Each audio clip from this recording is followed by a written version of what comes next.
On today's episode of the Nostalgia Test podcast, we're going back to school, Nostalgia 101, and we're here with actor and producer Alisa Reyes.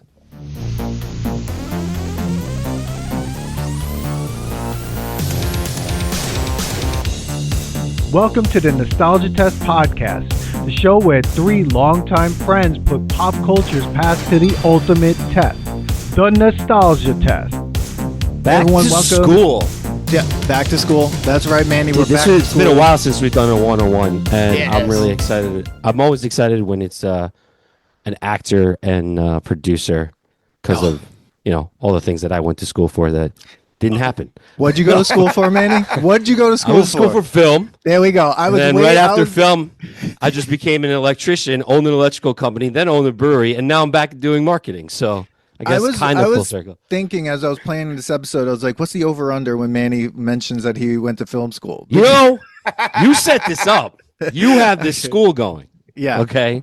And most of the schools that have been have to do with the movies that we always review, do Absolutely. nostalgia stuff. This one's really excited. I'm really excited about this one because it ties into an episode that we did. I don't know, it's like 6 years. 6 years ago. Jesus, man, With time. Scott Barber. COVID messed me up. Like Yeah. the time travel is just messed up with Absolutely. that. Well, Billy's here too. Billy, Yes. What's up, boys? Billy's I hope here. you don't freeze up on this one, on the I 101. never freeze up. I never Yeah, freeze up. no, man. you're already delayed. I see it. Yeah. I already see it. Oh.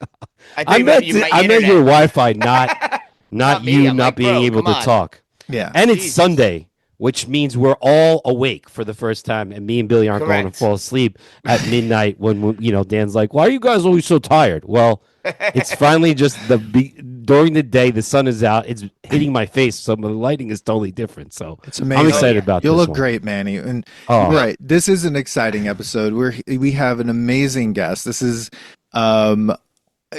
we'll just get right into it. I mean, we are here with actress, producer, original cast member of all that and the reboot, member of a show that was on during like a really awesome era of TNBC shows, which like Manny and we bonded on watching City Guys. So I mean, that was like a whole thing. Oh, I can't wait to One bring that World. one up. I know. And then also a cast member of The Proud Family, and both the original and the re-release, and it's on Disney Plus. It's amazing. I was watching a couple episodes last night, Louder and Prouder, and a whole slew of other things. I mean, Alisa is quite possibly one of the busiest people when I was looking at everything that she's done and is doing. And so we welcome and thank you so much for being here, Alisa Reyes.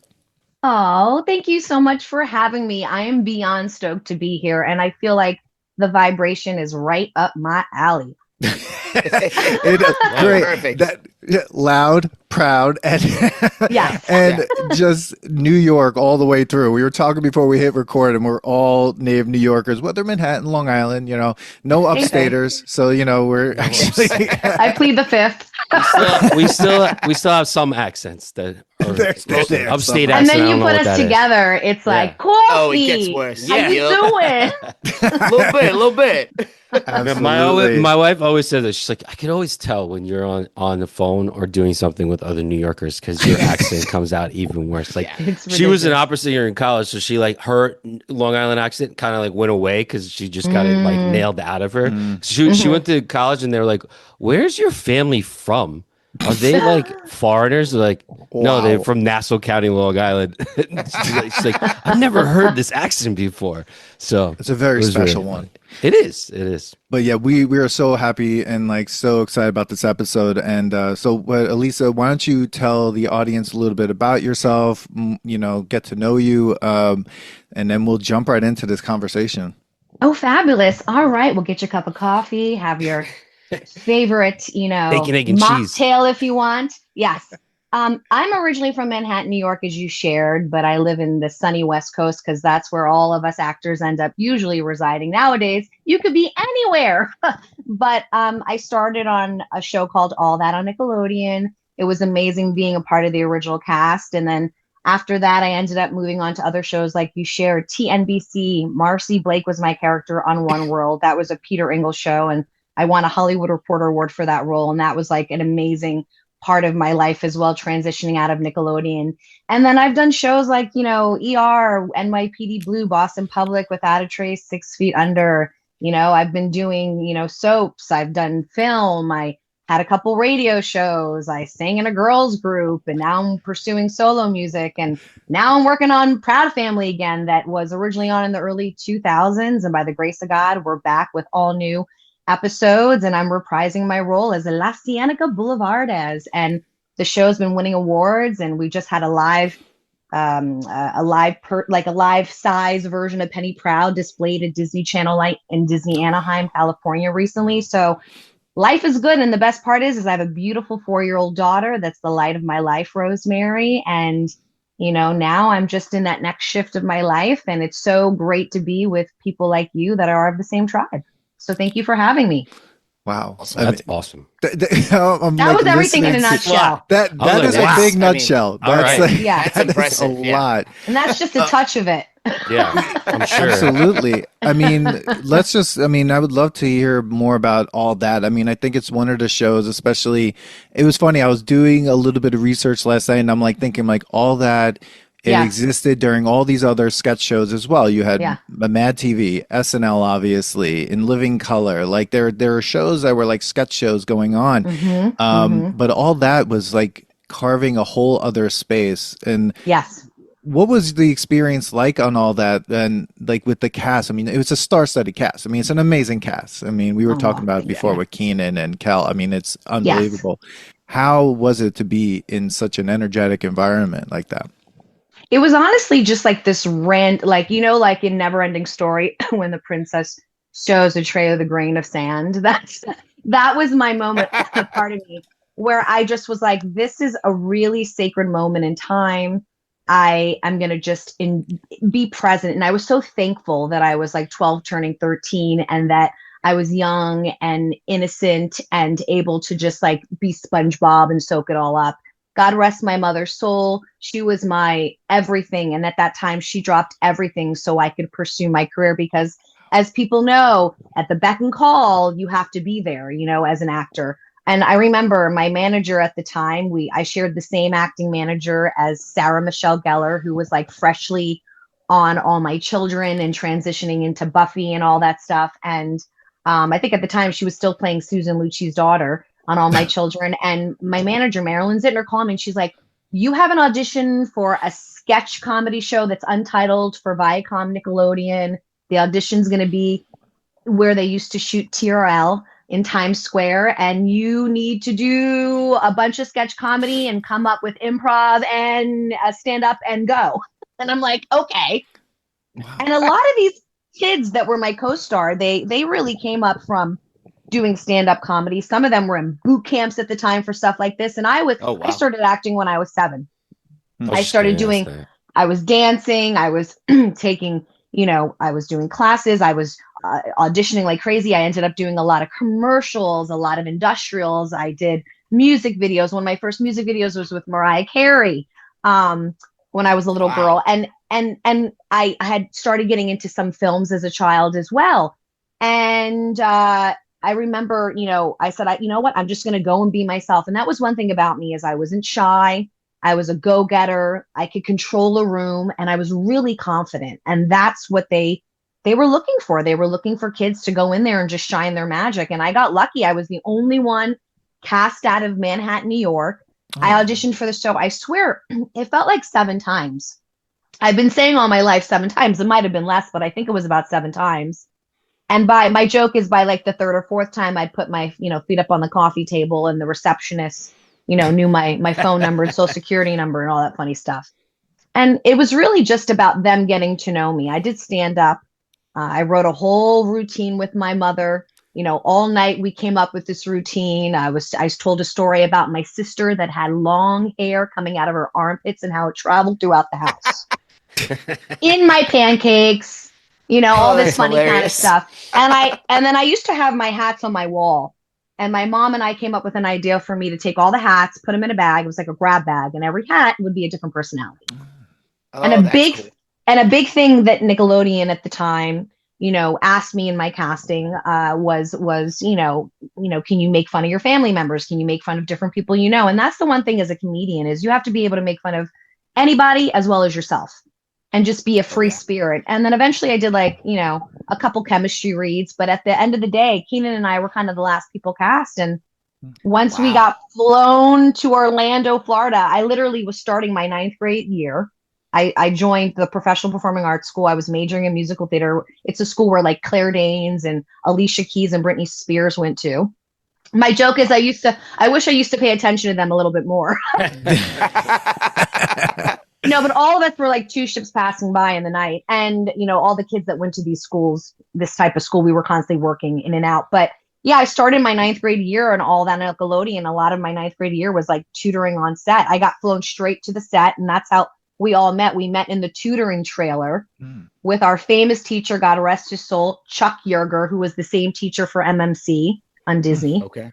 And the rest was history. It was that and his magic protractor he taught us about.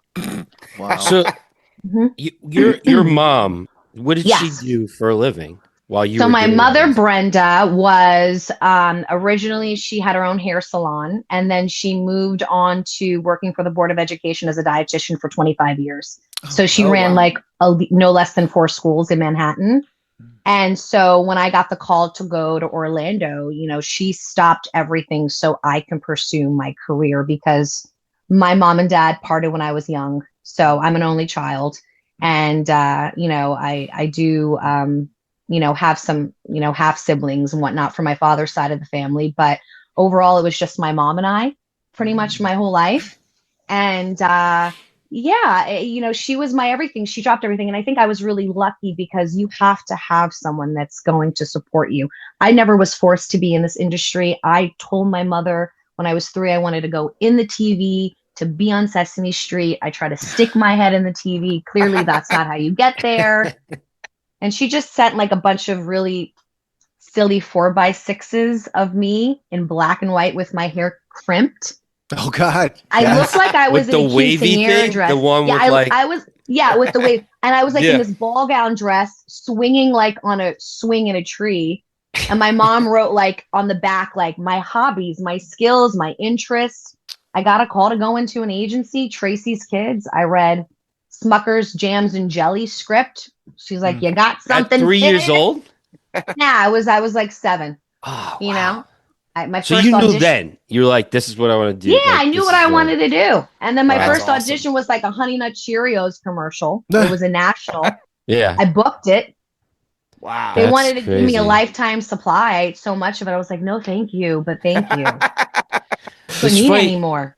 It's funny when you talk to actors that you guys are like entrepreneurs of your own self. Like you are Yeah. your own company. So like, because you're like, I booked it and I wanted to do this and I'm producing Yeah. this and I'm producing that. Like you're constantly you run your own business. It's you. Yeah. And that's like so you never stop.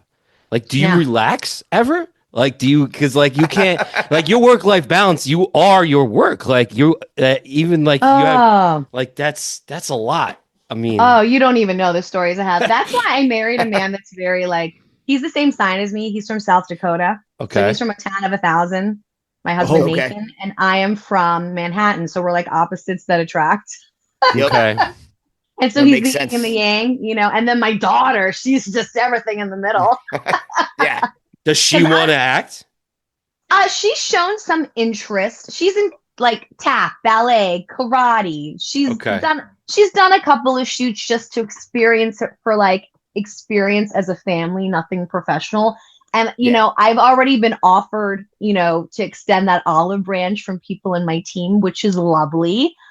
But I think I want her to be a kid a little bit more. This is now when I want her to like pick what she wants to do and perfect her skills in that realm and thrive and do whatever she wants. Because this might change in a minute. She might not want to do tap and dance. She might want to do gymnastics or whatever. I'm never going to force her. I need to know 100% that is what she wants to do. And then mommy can make that happen. You know? Yeah. Got it. That's what's so nice to hear about your story. It's like it came from you. It wasn't because you hear all these stories about sometimes child actors where their parents are pushing them, but it seems like it was you were the one that was driving it. Your mom was like, "All right, let's go. Like, I'm going to support this." So it's really, nice to hear you say that about your own daughter, and like your experience seems like very different from what you hear about some other child actors. You know?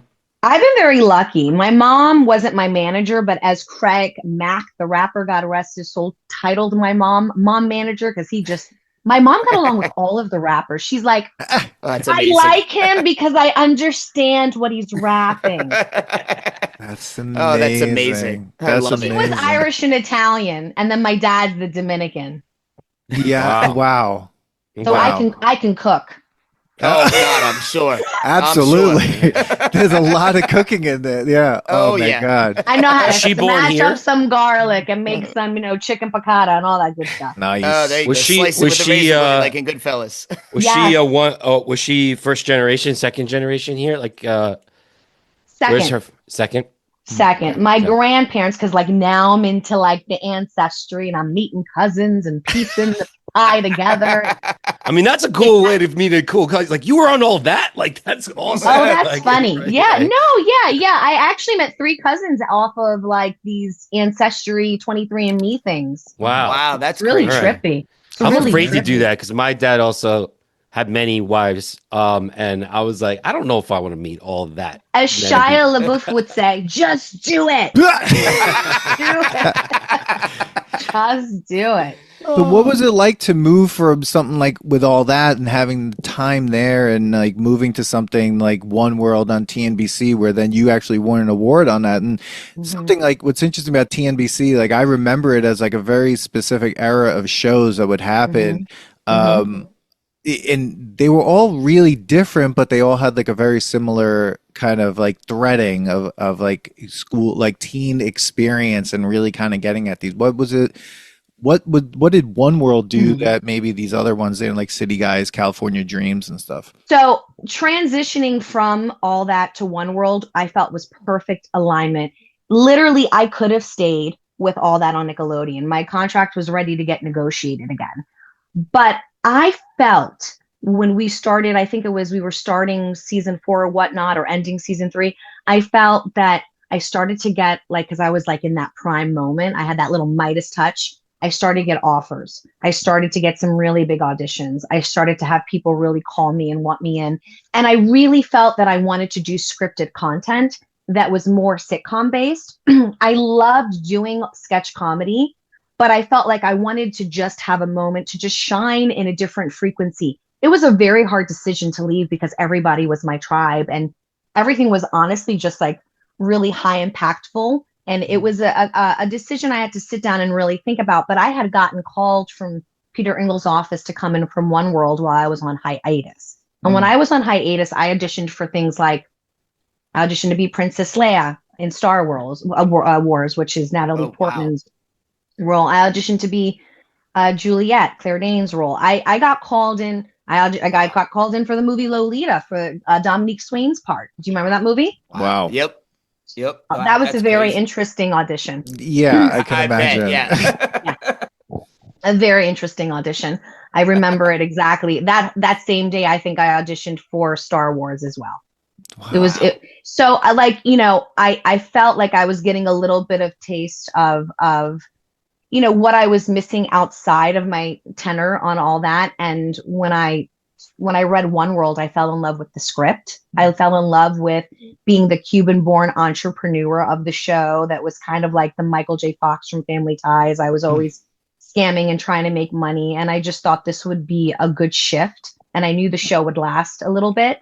So I got, flown out for a screen test. I never forget this. I stayed at the Hilton at Universal.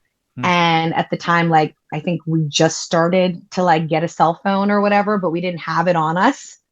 And I had to go down to a payphone to call Peter Engel. And he told me the first thing he goes, "I'm Marcy Blake." And that's how he told me I got the job. Yeah. And I was so sad that he had passed away. I was so happy that this past year I was able to pay my respects with some of my other cast members and other people from some of their other shows and stay in alignment with his family. And And Mary Lou, who was the director of the show, was a really close friend of Peter's. So I was able to be a part of his funeral service and pay my respects to him. And it made me so happy to see him get acknowledged as well within, some of these entertainment awards, because he really left a positive impact, I think, on the teenage years, that bridge gap, you know what I mean?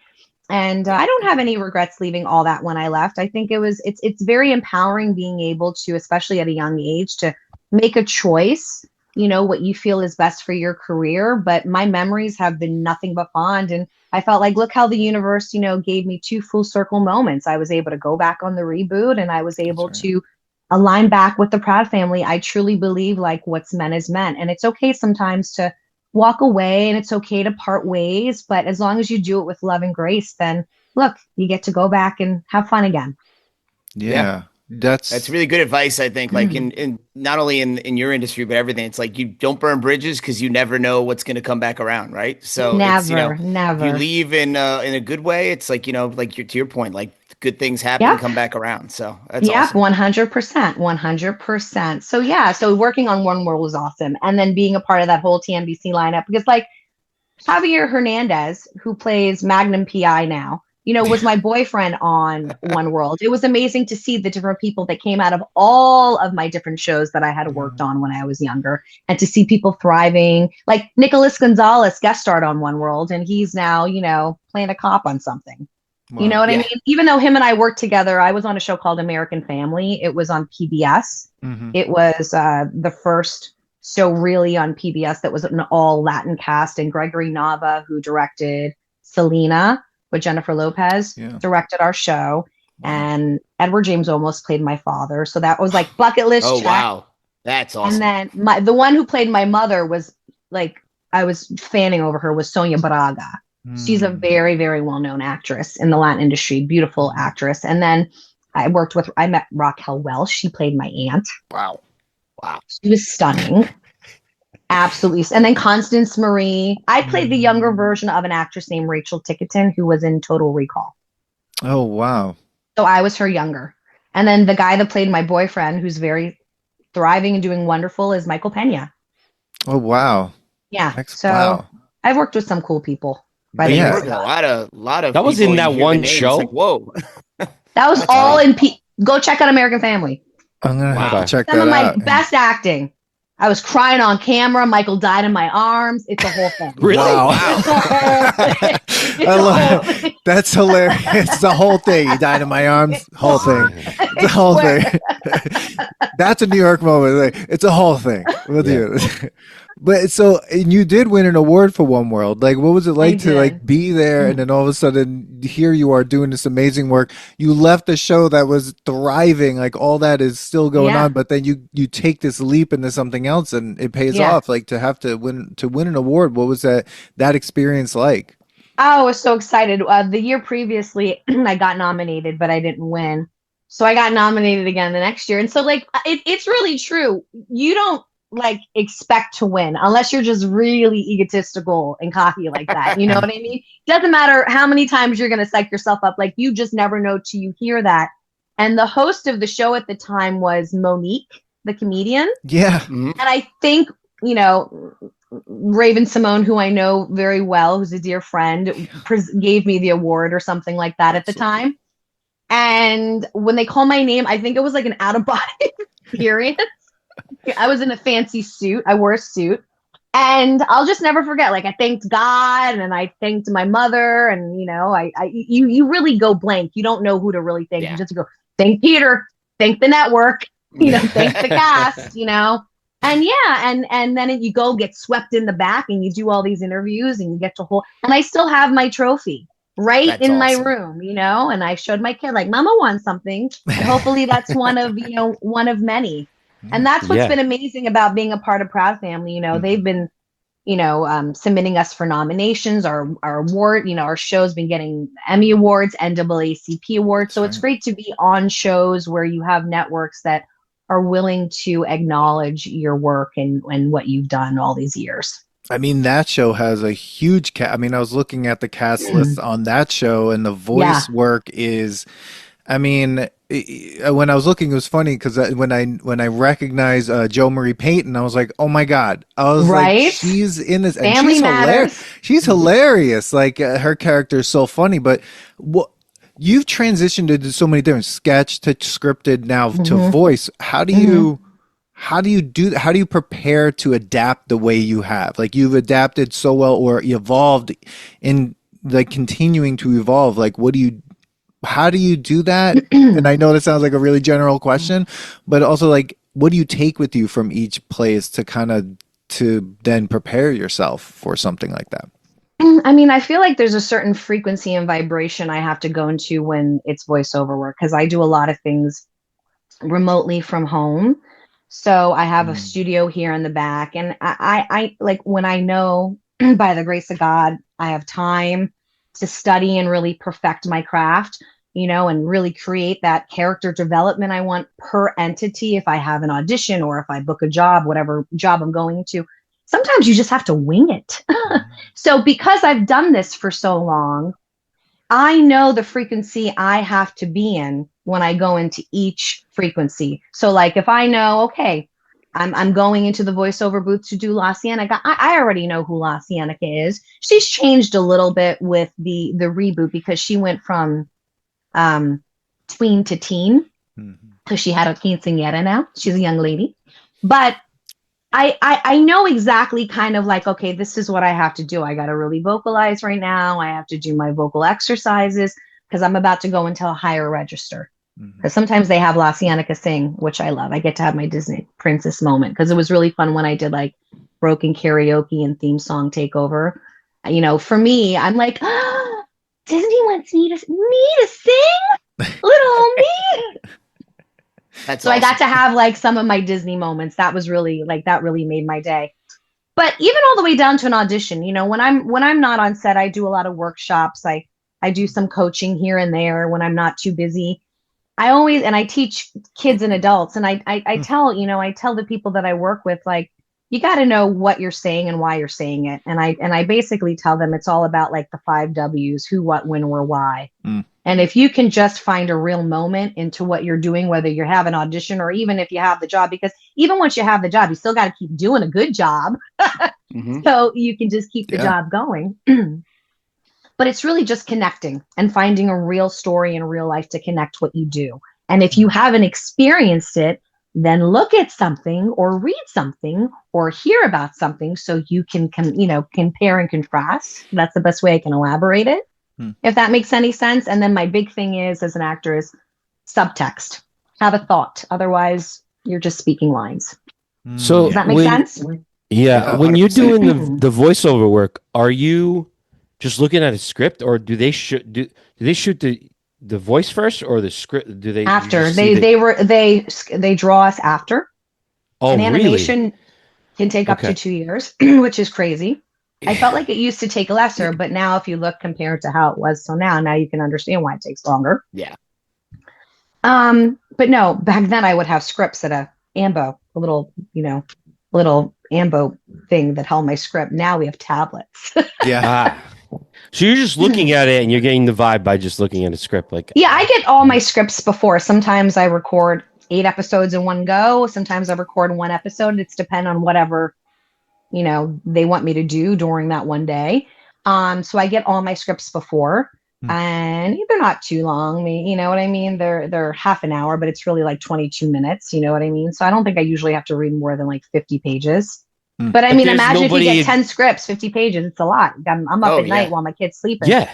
And you don't have the other actors talking back to you. So you're reacting to something that you're not even sure what that sounds like. Yeah. But I do know what Sugar Mama sounds like. I do know what Penny sounds like in my head. Yeah. But if it's somebody new, no. And I already know how. So what I do is like, I try to go, and that's another thing. Each line I have to try to have at least 2 or 3 different ways to say it. Wow.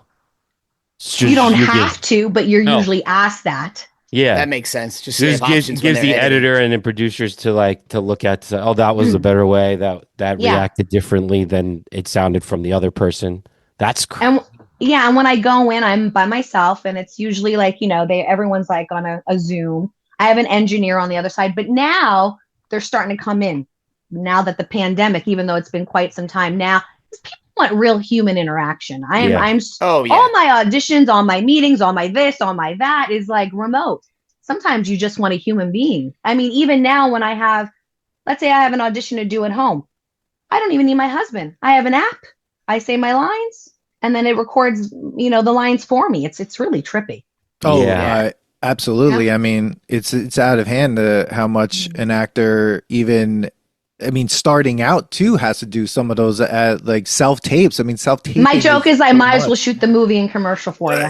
Right, because they're asking you to do so much in self tape, So much. and to be a beginning actor in, like, say, a studio apartment, Overwhelming. and you have like lighting and all this stuff. You're setting up a literal studio in your small, like, I apartment. have a big pop up. One Yeah. side's blue, one side's like gray. Yeah. So when I'm in like the serious theatrical mode, I put the gray. When it's commercial, I put the blue, and then I have a circle light. I don't make it. I mean, I tweaked a couple of different things.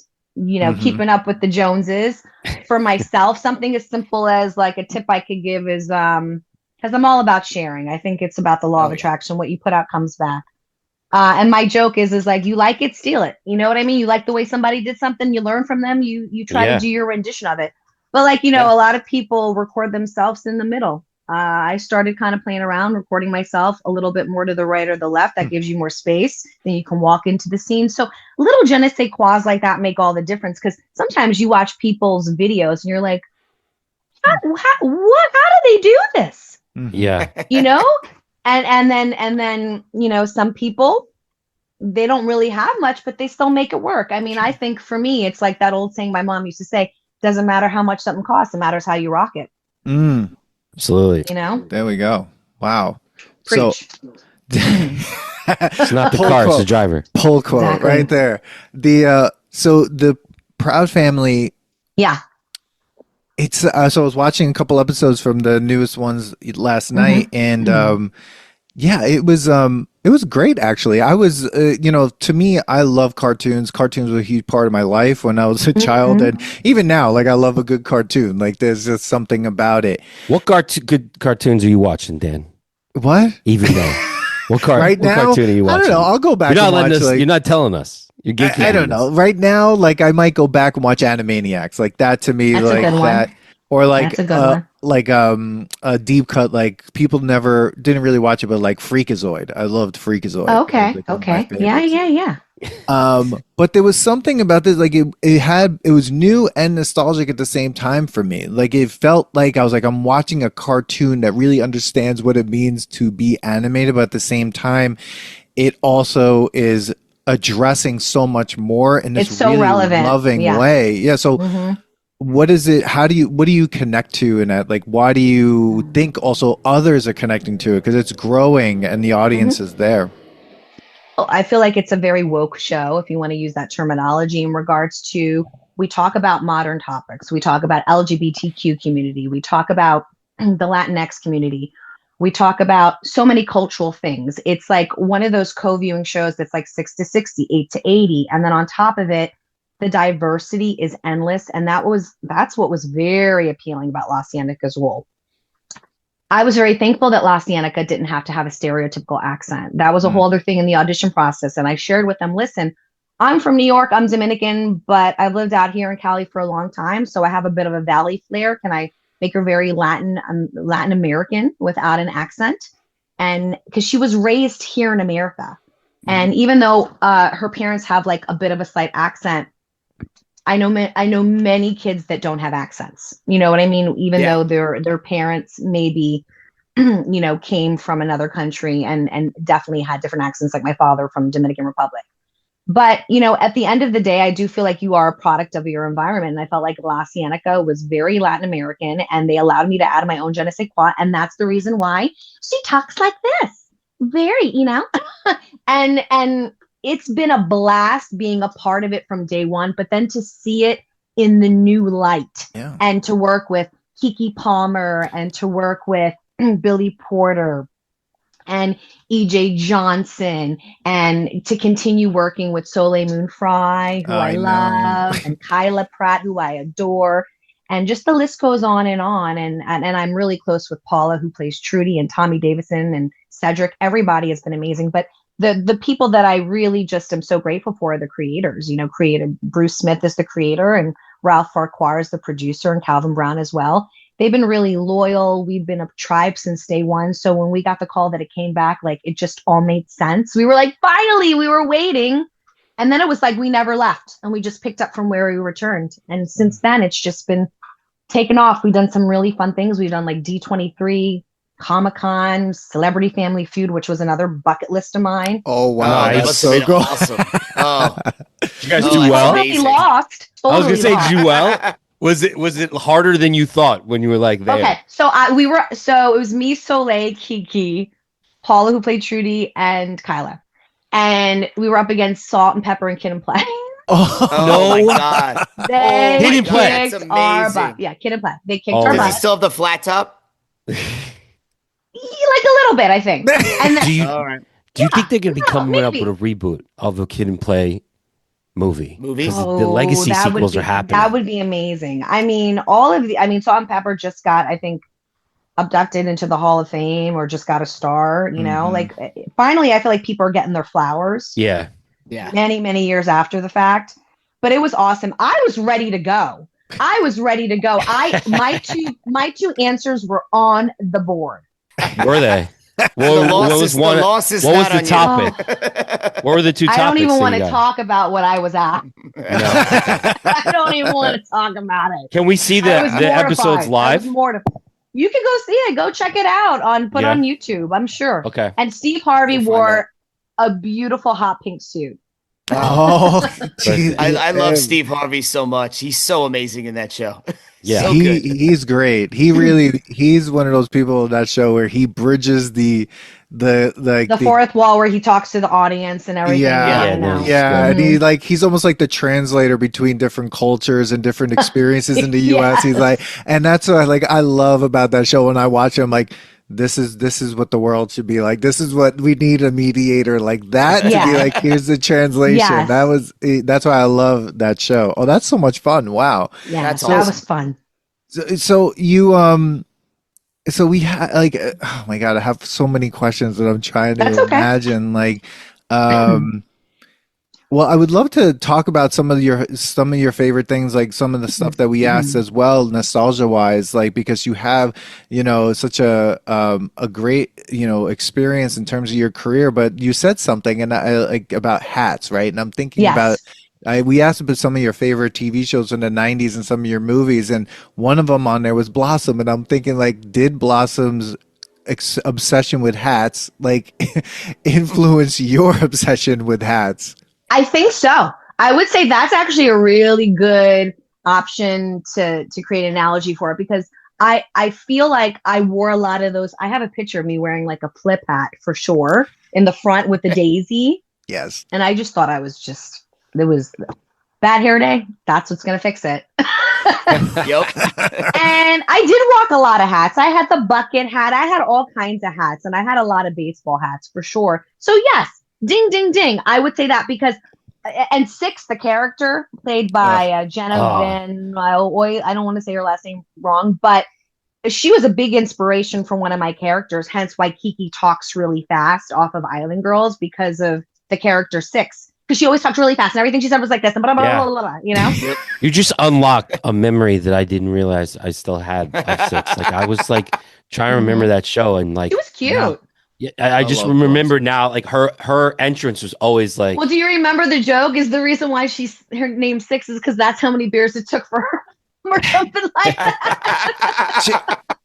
that. That show is Oh, my so God. amazing to me when I watched it as a Aw. kid, because I was like, it's both funny, but that show was way different than other shows. Like, it had a lot of other Well, it was like issues My there. So-Called Life too. Yeah, It was exactly. like I signed the petition because it only was one season, which was ridiculous. Yeah. It was ahead of its time. It was ahead Oh, of it its totally time. was. It Totally. really You know? was.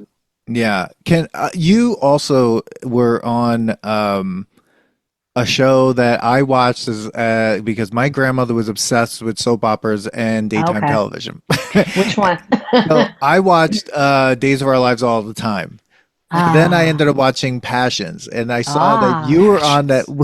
That was one of the wildest soap yes, operas I had ever seen in my entire life. Like you had a yes. little part, you had a part on that. And I'm wondering if you could, like, what was it like to be in that? Because daytime television is way different than other scripted shows, than voiceover, Yes, than soap is a sketch. whole other entity. I was on two soaps. I was a recurring on Bold and the Beautiful as That's right. Ginger. That's And right. then I came on Passions as Kelly within a storyline with the characters Chad and Whitney. And I came in to kind of like spruce things up. And I had a scene where I was like ice skating with Chad and whatever. And then I get a call to come into production. And I remember they sat me down and they go, "We really love you. We created a character named Sydney Valentine for you. We know." And at the time, I had just freshly got a record deal with Hollywood Records. I was in a girls group called 3Gs. The group had a song on the Princess Diary soundtrack called A Oh, Second wow. Chance. And so, at the time I was like really in shape and I was like in my prime ready to go. And they're like, "We created this character where you play a recording artist. We know that you sing. We'd love for you to record music and be a part of the storyline back with Chad and Whitney." Wait, ready? As a whole other character. That's just As the way another soaps character. are. They do Yeah. that. Audience, You forget can this is have the your same head person. cut off and still come back. Because I remember in my head, I'm going, "I'm Kelly now. Yes, I'm Sydney." Yep. And I remember getting the script and I was like, "Oh, this is going to be fun." And here's the best part.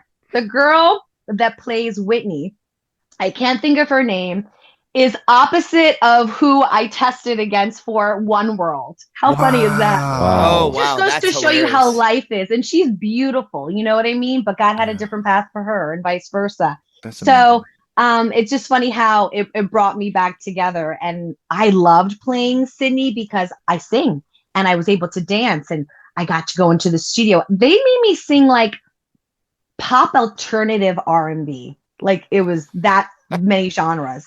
wow. Wow. Oh, The Wow. songs were either poppy, rock alternative, or like R&B. Wow. So they had you all over the place. Wow. I was all dressed like J-Lo. Billy, if you have no idea, this show was crazy. This show, It's not they the one like, that had vampires, did it? Yeah, witches, Yes, goblins. Dan, Oh, you used wow. to talk about this, and I was like, because my mom did not I watch was it. She on watched it. Days of Our Lives, and she watched there's a couple other ones she watched. General Hospital, and Yes. like Dan would come in and be like, talk about passions. I'm like, there's no show that has vampires in it to soap oh, opera. it was way ahead of its time. It was amazing. Yeah. That show was crazy. Yeah. We can't do this episode without you talking about some of the producer work you've done now with the Orange Years with Scott Barber, and also the Reading Rainbow documentary Butterfly in the Sky, which like Yes. Reading Rainbow, such an unbelievable Every time show. you say that title, I can't stop but have that The song, song in my goes head. in my head. Yeah. Yep. Greatest Yeah. song ever. As soon as you say it, I was like, "Butterfly in the sky." Absolutely. It's a good one. It's a good song. It's such a good jingle. I Yeah. love So, how is it to kind of get into that mode then? And like those two projects, like that's so important, I feel like, for people to see both the Orange Years and that Butterfly in the Sky. How is it, what do you bring to that? And also what did you feel like you needed to be part of that for? Well, first off, Butterfly in the Sky, I was on Reading Rainbow as a child, and I was one of the kids that reviewed the books. Amazing. And that was like, honestly, I'll never forget that because like, I remember, you go into this and they're like, you got to go in the back. You got to read this book with your mom or dad, whoever you're with. And then you got to come and sit on set and sit on this little apple box and you got to talk about it. You know what I mean? And you Same day? It's like same moment. Same moment. Oh, wow. Yeah. You go in the back, you get a couple minutes, eat a snack and you come out and then you freshly talk about the book. And the main thing I knew was in order to really make sure that you got picked, because it wasn't guaranteed you were going to get picked, you got to have a little zhuzh. You got to Yeah. have a gimmick. You got to have a little chutzpah. Like when I did my little, and you should read this book. I mean, so, and the best part is I wasn't trying to be anything other than myself. And each kid that got picked, you could tell they just were so cute and they just had a little something in them. You know what I mean? And they showed all types of races and cultures and ethnicities and frequencies for kids that they picked for that spot. I was so honored to be picked because it's a free for all. One day I'm watching it going, oh my God, mommy, I got picked, Yeah. And I didn't get a chance to meet LeVar or anything like that. Oh, you didn't? Oh, man. No, it was just you go, there's a couple kids, everybody gets their own book, and then you come out and you get interviewed and you have to talk about the book. And that's it, basically. Oh, man. And a couple years ago, I get contacted by the whole tribe over at Butterfly in the Sky to be a part of the documentary. And at that time, I was pregnant with my daughter, Rosemary. And I was so emotional. And I remember they brought me a copy of the book. I have it. It's somewhere. I want a dog right there. I want a dog. And basically, in a nutshell, I remember the hardest part to say was the author's name, which was Dial Karkalsa. They did not give you an easy one. Do you remember the review? Was it good? Yeah, it was great. I read it to my kid, and she's like, I want to play with it. I was like, you cannot play with this book. She didn't say, I want a dog? Oh, she wants a dog like yesterday. She wants a dog like yesterday. But Mama needs a break. And Mama doesn't want her shoes eaten. Right also, now. she's still like, it would be your dog, not her dog. Yeah. You'd be taking care of her. Don't do it yet. Yeah, wait until she can like walk the dog and it's safe. Luckily, I live in a gated community, thank God. But yes, yeah. So being a part of that frequency was amazing. And then finally, when I went to the premiere for it, I got a chance to meet LeVar in person. Oh, that's awesome. And then the rest was history. And him and I just, it was like as if we always knew each other and we just got along so well. And everybody there just had a blast. And the rapport of it's been going great. The fans seem to love it. I think it's really taking people back to a nostalgic time, and it kind of gets people a little emotional. And then being a part of the Orange Years it just made sense. I got contacted by Scott Barber and the rest of the crew over there. And basically, I came in as someone that was just going to get interviewed. But, I do a lot of producing and creating and writing. And I remember, sharing with the team, like, there's a lot of people that I would love to align for this project. I think these people would be so, just leave such an impactful imprint, And so I was able to align a lot of the cast members from my show. And, the rest was history. I came on board as a producer. And it was available on Hulu. Now you can buy it, rent it. It's still streaming. Butterfly in the Sky is on Netflix. And yeah, all of these things are just really positive, impactful things because TV's not like the way it used to be. And the Orange Years was about Nickelodeon done in its chronological order and its positive impact on children's programming. And it just made sense for me to produce that project. It felt good to be a part of something that really was high vibrational that I knew would allow people to have a nice memory lane moment. And then the fact that it was in the chronological order, I think was the sweet spot. That's awesome. Yeah, because I think everyone our age can relate to like Nickelodeon from our childhood, remembers like how big it was, right? So I haven't watched that, but I really want to check Bill, that you out. would love Bill, it. you got to watch it. We watched it for the interview. Like I was blown away by it, and I just like I got to check that out. That like sounds man, amazing. we grew up in like it was such a good time to be. I'm just calling myself a Zennial because I'm like I'm 81, so it was just such a good time in television to be alive for that. For like just like the amount of gold that was coming out of like you name any show back then, and you're like, yep, awesome. There's like 100%. It was hardly a strikeout anytime they came out. Times are so different. I was making a joke the other day because every now and then Mama's got to live and have some inner child fun. And I hung out with another friend of mine who's a working actress. I was excited because we went out into Hollywood and we're like, we're going to go have a little drink, a little appetizer, listen to some music. And we're in a really hot spot. We're like in the early 2000s. I used to go dancing and clubbing and having fun, right? And it is like a whole other dimension now. And I was like scared. Oh, no. And I was like, oh, my daughter will never. No, but the thing is that times are so different. And I said to my husband, oh my God, was like the early 2000s, like the last hurrah. Yes. Of like, yeah. We peaked. So what is this now? Well, I was gonna say that's why we I have don't this know. podcast, because we like That's to talk why we about have it, because we that's don't that's want because to. we like to talk about back then. We Also don't want to think be in the about present. Yeah. although I did see something today that like Gen Zs are now buying iPods because they don't want to be connected to the internet, and they think their iPhones are just like so loud, and like it's just like they're constantly being distracted by the Gonna lie, I algorithm. am so tired of it all. Like, Yeah. you catch a yourself lot. doom scrolling and you don't mean to, but Yeah. it's just entertainment. And it's like, oh my God, it's been 30 minutes. Yeah, It's crazy. yeah. And as Or a No, parent, and even it's even we such a fall for different. it, right? Oh yeah. Mhm. Yeah. And from a parent perspective, it's so like we have so much more to navigate than our parents did, right? Like if you think about the internet stuff and like They once didn't again, have to like, deal with any of that. no, Yeah. like throw on Nickelodeon. Well, and they watch told this you for to a couple leave. hours. They told you to My leave and come back when 7-year-old's on there's YouTube. I'm like, whoa, what's going on here? Yeah. Like Yeah. yeah. When my like I don't have Craziness. kids, but when my nieces and nephew, like I'm like, where did you learn that? He's like, YouTube. I'm like, what else do you watch on YouTube, and how is you anybody probably don't want to regulating, know. like what you're watching? Yeah, because at least when we only had one television in the house, like Yeah. you were regulating that. Like it was like like wake up. Yeah. in the morning Even and with watch cartoons. my kid, I let her have screen time, but it's in increments. And Yeah. a lot of it, I try for the apps to be learning curved, but at the same time, I'm going to allow her to have some fun, but it's a kid protected parent vibration Yep. to where Yeah. if I hear one thing, I'm like, what are you doing?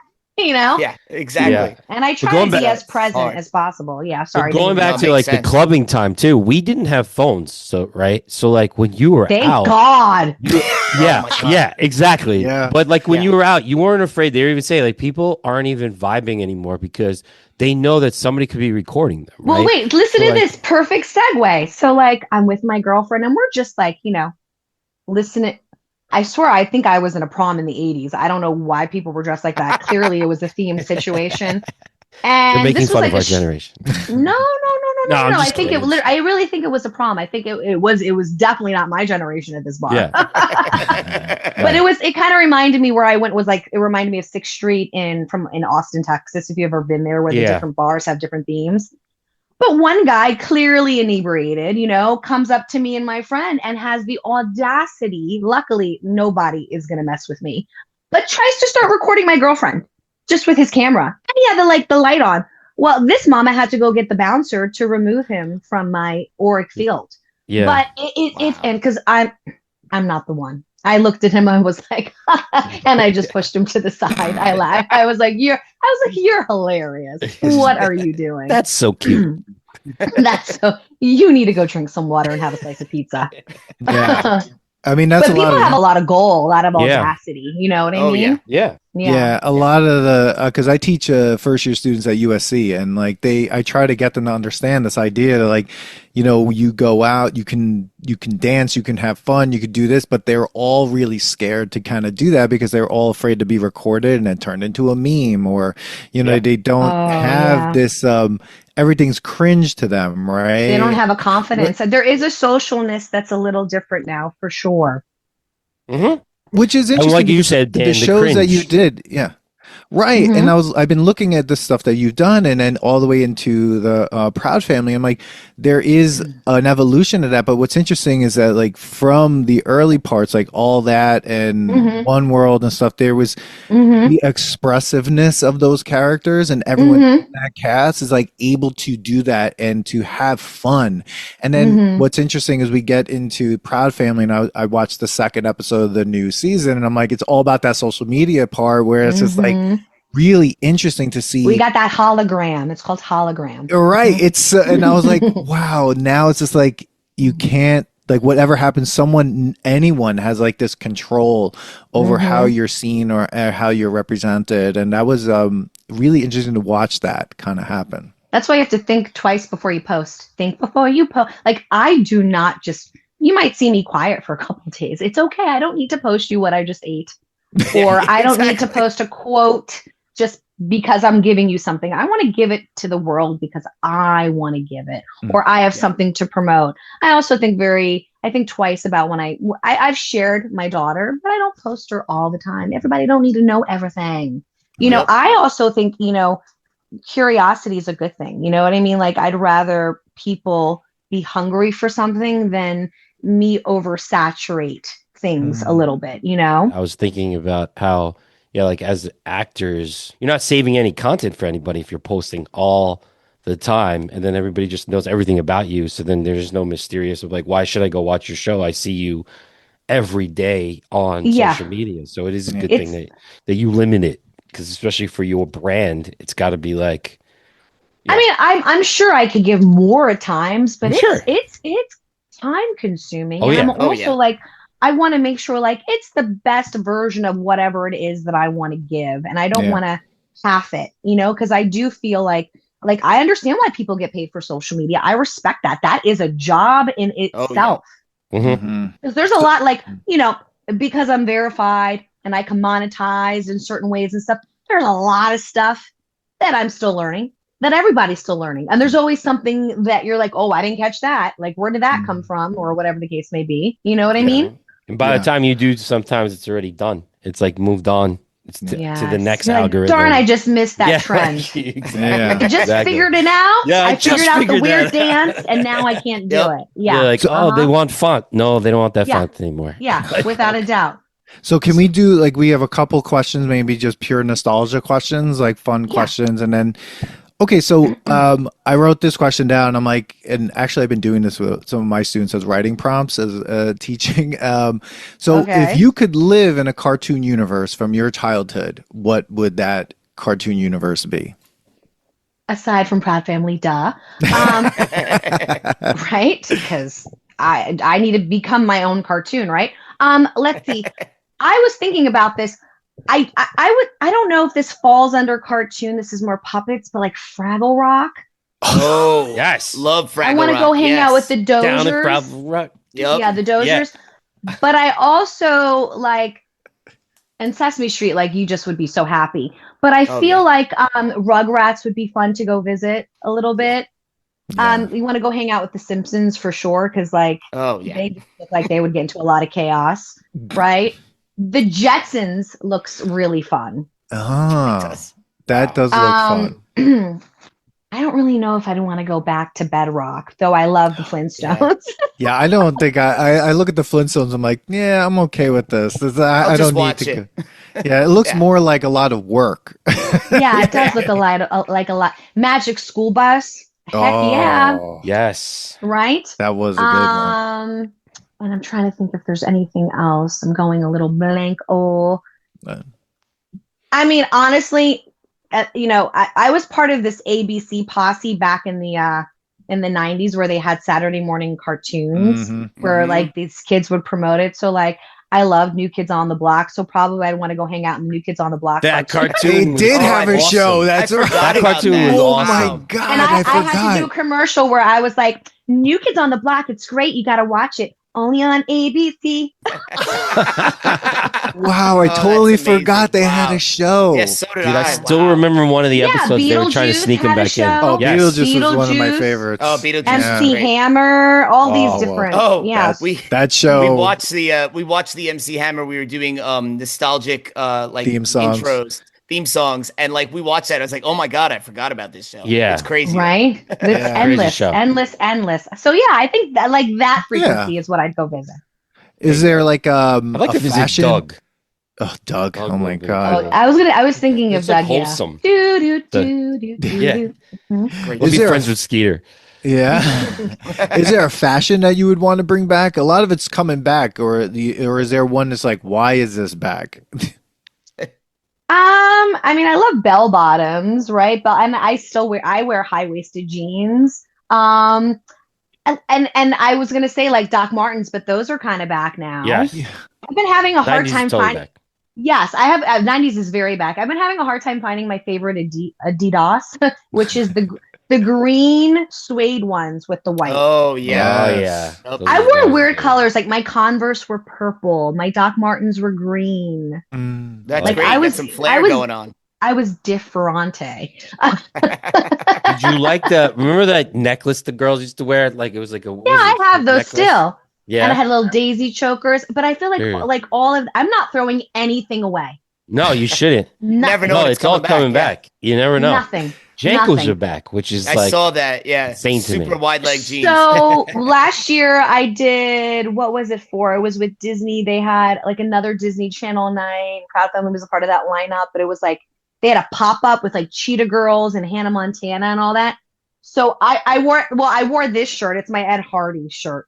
But I wore my like those big jeans. They were so heavy. Heavy. Oh yeah. But I have pockets for days. Oh yeah. The only thing about that is you're in LA or you're in California, so like there's no rain. But remember when they used to get wet? Like, Oh yeah. It would be up to the terrible knees. way in New too York, much. especially. It's horrible. I felt like, I don't know if you remember, but I played Bag and Sag and Mary. So that was Bag and Sag and Mary for sure. Love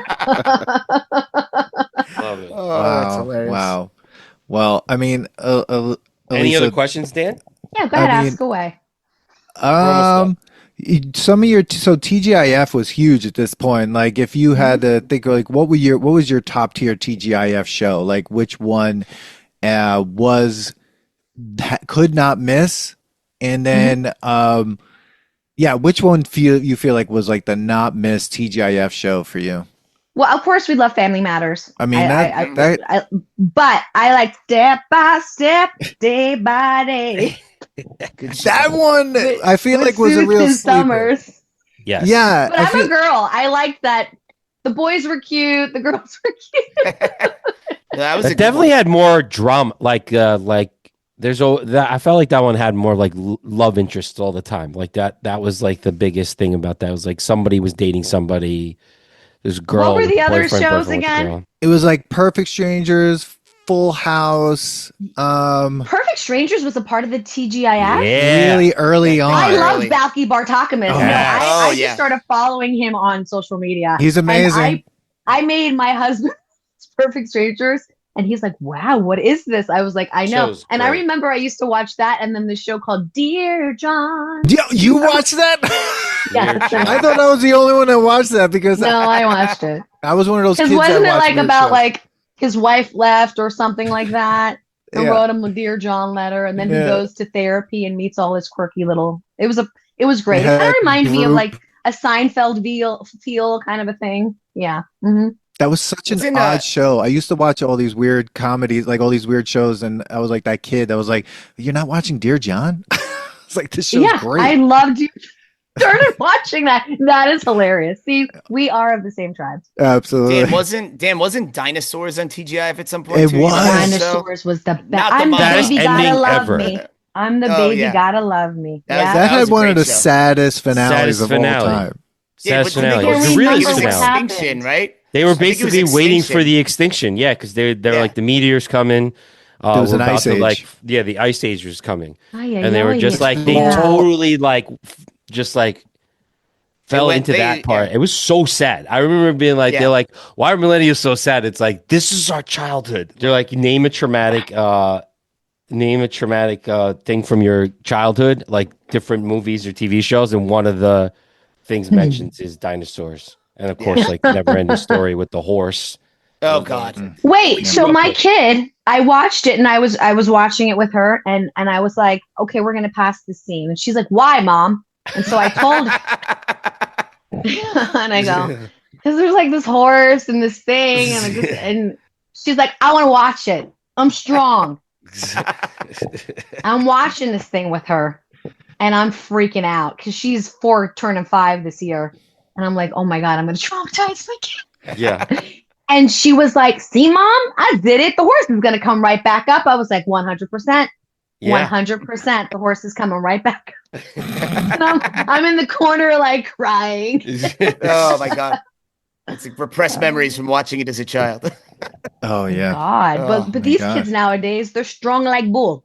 Oh yeah. Absolutely. They They definitely just are. watch it. I heard the Bluey recently had an Oh, I love Bluey. episode Mhm. That of show's like great. they were supposed to leave and they were doing it for sale. Oh, And like Try to Oh, sell the that's house. a previous Yeah. season. Oh, yeah, that's one of the so greatest they're episodes. showing like all the videos of the Amazing. kids who are Yes, like yes. so happy that like Bluey didn't leave and stuff like that. I was Yes. like, oh wow, Oh, that's tearful. But I was like, damn. That episode, and then the scoring, and that episode, and then there's another episode of Bluey where Bingo is sleeping and her blanket's off of her, so she has this dream that's just like just amazing, you Yeah. know, and Yeah. and the end story of the dream is like her love for her mother. And then, you know, there's this big iconic moment with the scoring, and I'm just sitting there like, you see, you love me like that, right? My daughter's like, Mom, you're gonna cry again. I'm like, yes. Yeah, that show's so good. It's definitely my favorite show that my kids watch. Like if it's on, I'm like, oh my God, I just got sucked into 3 episodes of Bluey. Like what's going on? Yeah, and I also like City Greens. I love City Yes, Greens. It's that's a one of good my one, too. favorites. Yeah, really, really, really fun. I mean, the list goes on and on. And then I want to give PBS some love. Like I love me some Alma's Way. That is one of the best theme songs.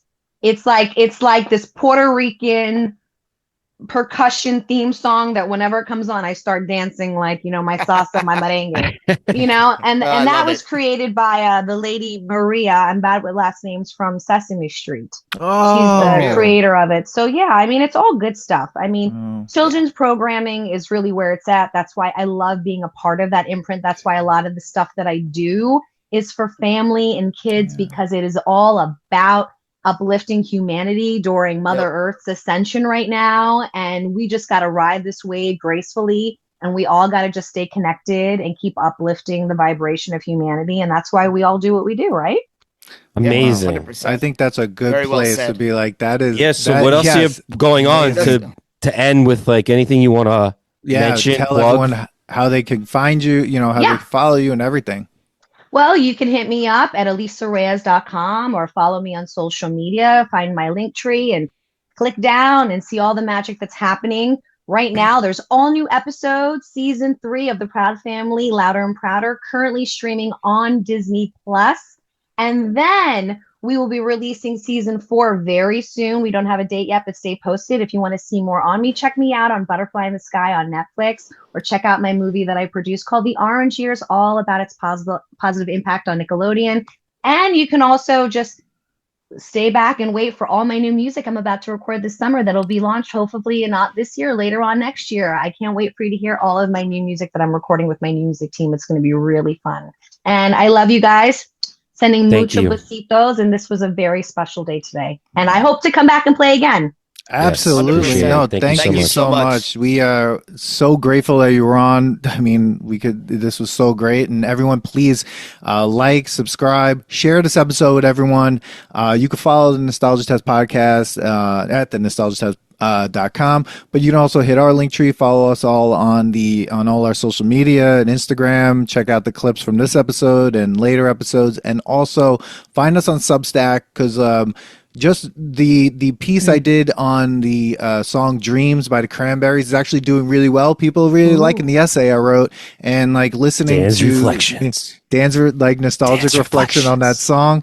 And we'll be doing more of those coming up, and you can watch the full video of this episode absolutely on Substack. And when I get to getting it on YouTube, as I'm slowly getting those things up there too, but definitely it's going to be on Substack immediately. But everyone, thank you so much. We really appreciate you watching and listening, and we'll see you on the next test. Bye. That was so much fun, guys. Share this episode with your friends. Subscribe and follow the Nostalgia Test podcast on YouTube, Substack, Instagram, TikTok, and Blue Sky. Send us your episode ideas and comments, or book us for podcasts and events at thenostalgiatest@gmail.com. Come hang out with us next week, because you never know what pop culture will pop up on the Nostalgia Test.